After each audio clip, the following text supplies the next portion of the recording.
तुर बीमारी देखन देवो। मैं बई गायल करहा रानी तुर बीमारी देखन देवो। आ तिरमा गोल गोठियाले आ तिरमा गोल माले नारी छुअन देवो। मैं बई गायल करहा रानी तुर बीमारी देखन देवो। मैं बई गायल करहा रानी तुर बीमारी देखन देवो।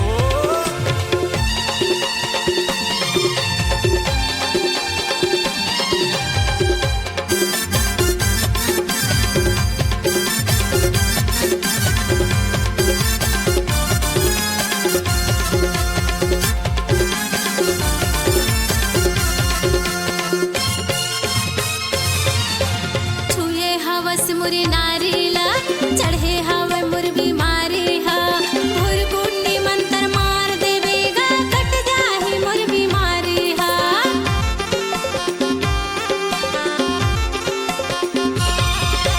छुए हवस मुर नारीला चढ़े हवे मुर बीमारी हा। भुर कुंडी मंतर मार देवेगा कट जाही मुर बीमारी हा। का बताऊं बैगा महाराज का होगे तुल मंडली मोल बताना। मोर हाथ गुड़ में रस रसी पिरा है बैगा महाराज तो किन छू के तो देख ले बैठता। आ तिरमा हस गोठियाले नारी छुअन देवो। आ तिरमा गोल माले नारी छुअन देवो। तै बै गायल करहा राजा मोर बीमारी बता देगा। तै बै गायल करहा राजा मोर बीमारी बता देगा।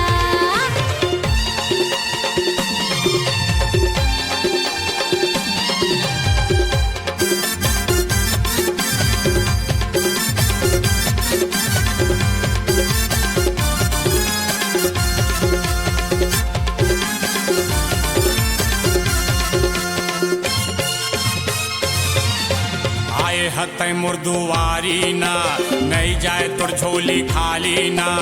और कुंडी मंतर मार देहूं कर जाही तुर बीमारी ना।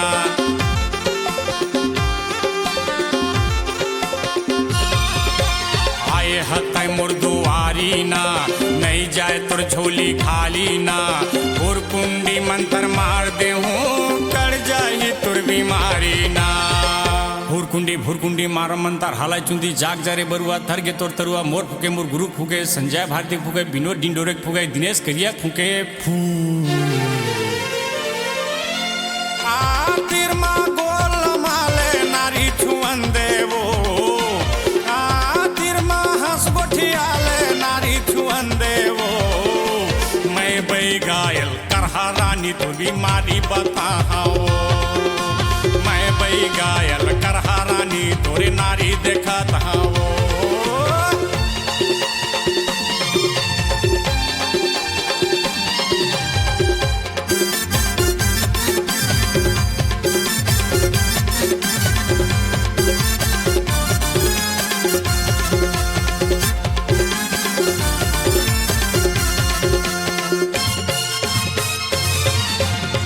साल के तुर जवानी ना मारे है जादू मंतर ना।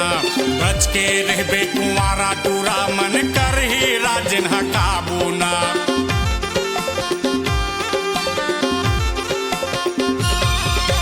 16 साल के तुर जवानी ना करे है जादू मंतर ना। बच के रहबे कुंवारा टूरा मन कर ही राजन काबू ना। अब अच्छा लगी जो मंडली नहीं लगेगा अभी भी ना।